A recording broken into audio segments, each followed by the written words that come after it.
Okay, let's keep reading Percy Jackson and the Battle of the Labyrinth. We're up to chapter 2. The underworld sends me a prank call. Nothing caps off the perfect morning like a long taxi ride with an angry girl. I tried to talk to Annabeth, but she was acting like I'd just punched her grandmother. All I managed to get out of her was that she'd had a monster-infested spring in San Francisco. She'd come back to camp twice since Christmas, but wouldn't tell me why, which kind of ticked me off because she hadn't even told me she was in New York. And she'd learned nothing about the whereabouts of Nico D'Angelo. Long story. Any word on Luke? I asked. She shook her head. I knew this was a touchy subject for her. Annabeth had always admired Luke, the former head counselor for Hermes, who had betrayed us and joined the evil Titan Lord Kronos. She wouldn't admit it, but I knew she still liked him. When we'd fought Luke on Mount Tamalpais last winter, he'd somehow survived a 15-metre fall off a cliff. Now, as far as I knew, he was still sailing around on his demon-infested cruise ship while his chopped-up Lord Kronos reformed bit by bit in a golden sarcophagus, biding his time until he had enough power to challenge the Olympian gods. In demigod speak, we call this a problem. Mount Tam is still overrun with monsters, Annabeth said. I didn't dare go close, but I don't think Luke is up there. I think I would know if he was. That didn't make me feel much better. What about Grover? He's at camp, she said. We'll see him today. Did he have any luck? With the search for Pan? Annabeth fingered her bead necklace, the way she does when she's worried. You'll see, she said, but she didn't explain. As we headed through Brooklyn, I used Annabeth's phone to call my mum. Half-bloods try not to use cell phones if we can avoid it, because broadcasting our voices is like sending up a flare to the monsters. Here I am, please, eat me now. But I figured this call was important. I left a message on our home voicemail trying to explain what had happened to Good. I probably didn't do a very good job. I told my mum I was fine. She shouldn't worry, but I was going to stay at camp until things cooled down. I asked her to tell Paul Blofus I was sorry. We rode in silence after that. The city melted away until we were off the expressway and rolling through the countryside of northern Long Island, past orchards and wineries and fresh produce stands. I stared at the phone number Rachel Elizabeth Dare had scrawled on my hand.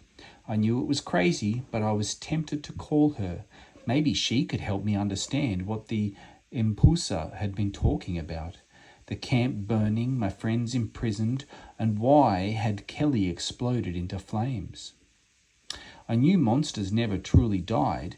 Eventually, maybe weeks, months, or years from now, Kelly would reform out of the primordial nastiness seething in the underworld. But still, monsters didn't usually let themselves get destroyed so easily, if she really was destroyed. The taxi exited on Route 25A. We headed through the woods along the north shore until a low ridge of hills appeared on our left. Annabeth told the driver to pull over on Farm Road 3.141. At the base of Half-Blood Hill, the driver frowned. There ain't nothing here, miss. You sure you want out? Yes, please. Annabeth handed him a roll of mortal cash and the driver decided not to argue. Annabeth and I hiked to the crest of the hill. The young guardian dragon was dozing, coiled around the pine tree, but he lifted his coppery head as we approached and let Annabeth scratch under his chin. Steam hissed out of his nostrils like a kettle, and he went cross-eyed with pleasure.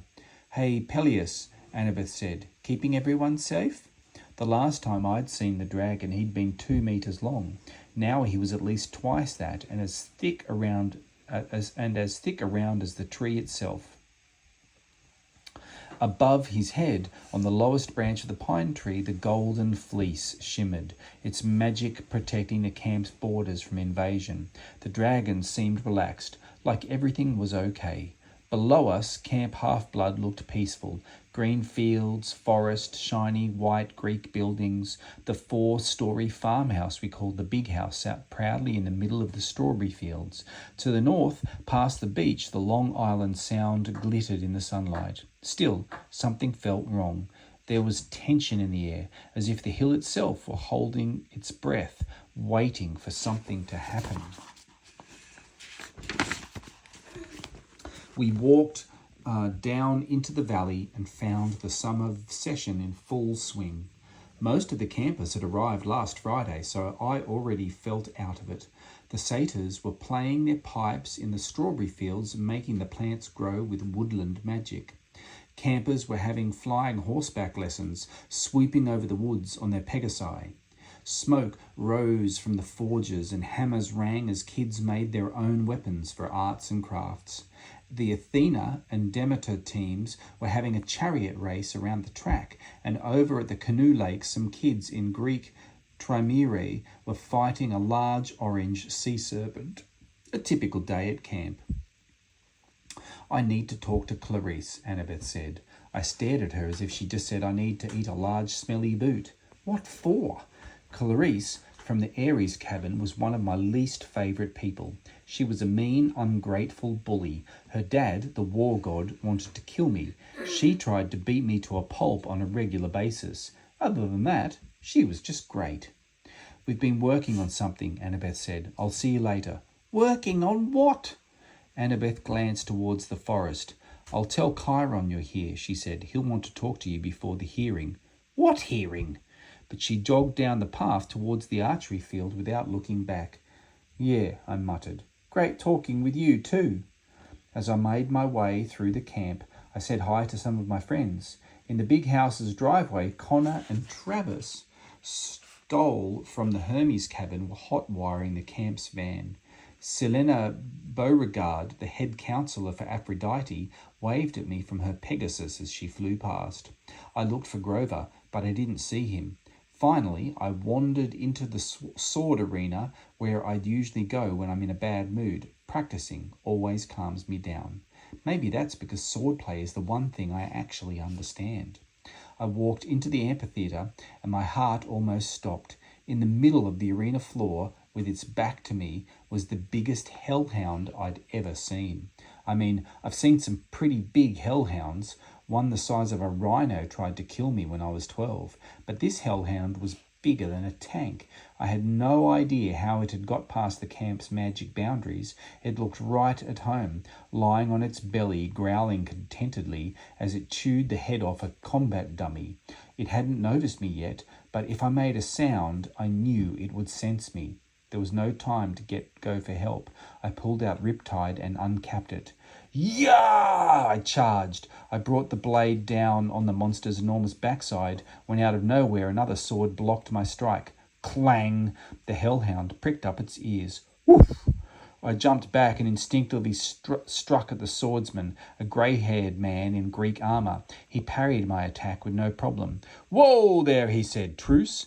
Woof! The hellhound's bark shook the arena. "That's a hellhound," I shouted. "She's harmless," the man said. "That's old Mrs. O'Leary," I blinked. Mrs. O'Leary? At the sound of her name, the hellhound barked again. I realised she wasn't angry. She was excited. She nudged the soggy, badly chewed target dummy towards the swordsman. "Good girl," the man said. With his free hand, he grabbed the armoured mannequin by the neck and heaved it towards the stands. "Get the Greek! Get the Greek!" Mrs. O'Leary bounded after her prey and pounced on the dummy, flattening its armour. She began chewing on its helmet. The swordsman smiled dryly. He was in his 50s, I guess, with short grey hair and a clipped grey beard. He was in good shape for an older guy. He wore black mountain climbing trousers and a bronze breastplate strapped over an orange camp t-shirt. At the base of his neck was a strange mark, a purplish blotch like a birthmark or a tattoo. But before I could make out what it was, he shifted his armour straps and the mark disappeared under his collar. "Mrs. O'Leary is my pet," he explained. "I couldn't let you stick a sword in her rump now, could I? That might have scared her." "Who are you?" "Promise not to kill me if I put my sword away?" "I guess." He sheathed his sword and held out his hand. Quintus. I shook his hand. It was as rough as sandpaper. Percy Jackson, I said. Sorry about... how did you get a hellhound for a pet? Long story, involving many close calls with death and quite a few giant chew-choys. I'm the new sword instructor, by the way, helping Chiron out while Mrs. D is away. Oh, I tried not to stare at as Mrs. O'Leary ripped off the target dummy's shield with the arm still attached and shook it like a frisbee. Wait, Mrs. D is away? Yes, well, busy times. Even old Dionysus must help out. He's gone to visit some old friends. Make sure they're on the right side. I probably shouldn't say more than that. If Dionysus was gone, that was the best news I'd had all day. He was only our camp director because Zeus had sent him here as a punishment for chasing some off-limits wood nymphs. He hated the campers and tried to make our lives miserable. With him away, this summer might actually be cool. On the other hand, if Dionysus had got off his butt and actually started helping the gods recruit against the Titan threat, things must be looking pretty bad. Off to my left, there was a loud bump. 6 wooden crates the size of picnic tables were stacked nearby, and they were rattling. Mrs. O'Leary cocked her head and bounded towards them. "Whoa, girl," Quintus said. "Those aren't for you." He distracted her with the bronze shield frisbee. The crates thumped and shook. There were words printed on the sides, but with my dyslexia they took me a few minutes to decipher. Triple G Ranch, fragile, this way up. Along the bottom, in smaller letters, open with care. Triple G Ranch is not responsible for property damage, maiming, or excruciatingly painful deaths. What's in the boxes? I asked. A little surprise, Quintus said. Training activity for tomorrow night. You'll love it. Oh, okay, I said, though I wasn't sure about the excruciatingly painful deaths part. Quintus threw the bronze shield and Mrs. O'Leary lumbered after it. You young ones need more challenges. They didn't have camps like this when I was a boy. You're a half-blood? I didn't mean to sound so surprised, but I'd never seen an old demigod before. Quintus chuckled. Some of us do survive into adulthood, you know. Not all of us are the subject of terrible prophecies. You know about my prophecy? I've heard a few things. I wanted to ask what few things, but just then Chiron clip-clopped into the arena. Percy, there you are. He must have just come from teaching archery. He had a quiver and a bow slung over his number 1 Centaur t-shirt. He'd trimmed his curly brown hair and beard for the summer. With his lower half, he was a white stallion, was flecked with mud and grass. I see you've met our new instructor. Chiron's tone was light, but there was an uneasy look in his eyes. Quintus, do you mind if I borrowed Percy? Not at all, Master Chiron. No need to call me Master, Chiron said, though he sounded sort of pleased. Come on, Percy, we have much to discuss. I took one more glance at Mrs. O'Leary, who was now chewing off the target dummy's legs. Well, see you, I told Quintus. As we were walking away, I whispered to Chiron. Quintus seems kind of mysterious, Chiron suggested. Hard to read? Yeah, Chiron nodded. A very qualified half-blood, excellent swordsman. I just wish I understood. What he was going to say, he apparently changed his mind. First things first, Percy. Annabeth told me you met some Empecé.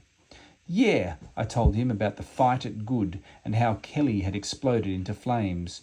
Chiron said. The more powerful ones can do that. She did not die, Percy. She simply escaped. It is not good that the she-demons are stirring. What were they doing there? I asked. Waiting for me. Possibly, Chiron frowned. It is amazing you survived. Their powers of deception, almost any male hero would have fallen under their spell and been devoured. I would have been, I admitted, except for Rachel. Chiron nodded. Ironic to be saved by a mortal, yet we owe her a debt. What the Empecé said about an attack on camp, we must speak of this further. But for now, come, we should get to the woods. Grover will want you there. Where?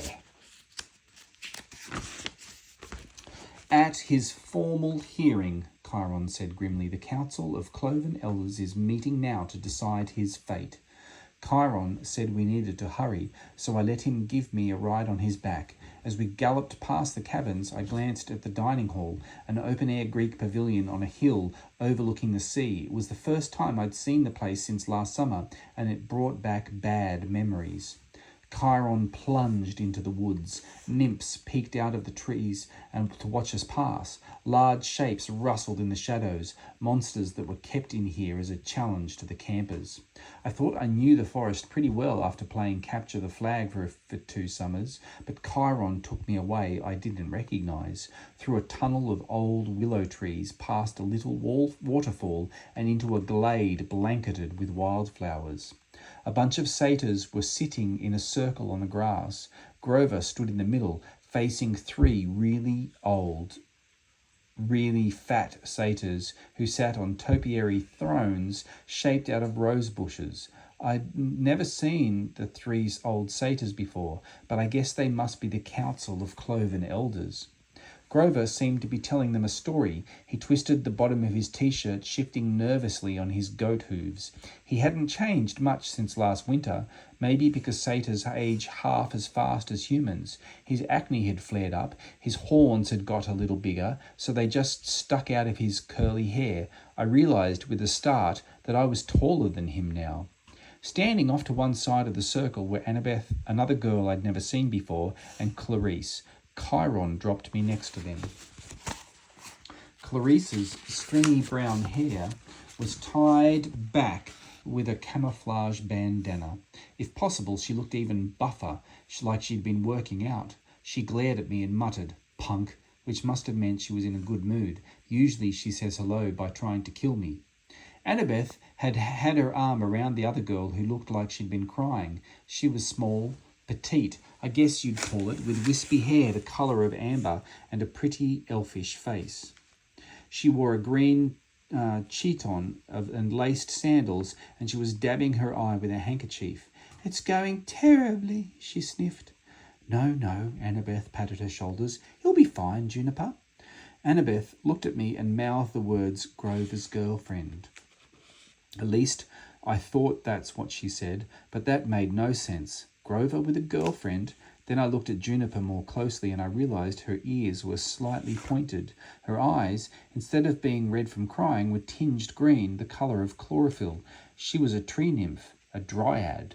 "Master Underwood," the council member on the right shouted, cutting off whatever Grover was trying to say, "do you seriously expect us to believe this?" "But, Silenius," Grover stammered, "it's the truth." The council guy, Silenus, turned to his colleagues and muttered something. Chiron cantered up to the front and stood next to them. I remembered he was an honorary member of the council, but I'd never thought about it much. The elders didn't look very impressive. They reminded me of the goats in a petting zoo. Huge bellies, sleepy expressions. Sleepy expressions and glazed eyes that couldn't see past the next handful of goat chow. I wasn't sure why Grover looked so nervous. Silenus tugged his yellow polo shirt over his belly and adjusted himself on his rose bush throne. "Master Underwood, for 6 months, 6 months we have been hearing these scandalous claims. You heard the wild god Pan speak." "But I did." "Impudence," said the elder on the left. "Now, Maron," Chiron said, "patience." "Patience indeed," Maron said. "I've had it up to my horns with this nonsense, and if the wild god would speak to him, Juniper looked like she wanted to charge the old satyr and beat him up, but Annabeth and Clarice held her back. "Wrong fight, girlie," Clarice muttered. "Wait." I don't know what surprised me more, Clarice holding somebody back from a fight, or the fact that she and Annabeth, who despised each other, almost seemed like they were working together. "For 6 months, Silenus continued, we have indulged you, Master Underwood. We let you travel. We allowed you to keep your searcher's license. We waited for you to bring proof of this preposterous claim. And what have you found in 6 months of travel?" "I just need more time," Grover pleaded. "Nothing," the elder in the middle chimed in. "You have found nothing." "But Lennius," Silenus raised his hand. Chiron leaned in and said something to the satyrs. The satyrs didn't look happy. They muttered and argued among themselves, but Chiron said something else. And Selenius sighed. He nodded reluctantly. Master Underwood, Selenius announced, we will give you one more chance. Grover brightened. Thank you. One more week. Wait! But sir, that's impossible. One more week, Master Underwood, and then, if you cannot prove your claims, it will be time for you to pursue another career, something to suit your dramatic talents. Puppet theatre, perhaps, or tap dancing. But sir, I can't lose my searcher's license, my whole life. This meeting of the council is adjourned, Selena said, and now let us enjoy our noonday meal. The old satyr clapped his hands and a bunch of nymphs melted out of the trees with platters of vegetables, fruits, tin cans, and other goat delicacies. The circle of satyrs broke and charged the food. Grover walked dejectedly towards us. His faded blue t-shirt had a picture of a satyr on it. It read, Got hooves? Hi, Percy, he said, so depressed he didn't even offer to shake my hand. That went well, huh? Those old goats, Juniper said. Oh, Grover, they don't know how hard you've tried. There is another option, Clarice said darkly. No, Juniper shook her head. Grover, I won't let you. His face was ashen. I'll have to think about it, but we don't even know where to look. What are you talking about? I asked. In the distance, a conch horn sounded. Annabeth pursed her lips. I'll fill you in later, Percy. We'd better get back to our cabins. Inspection is starting.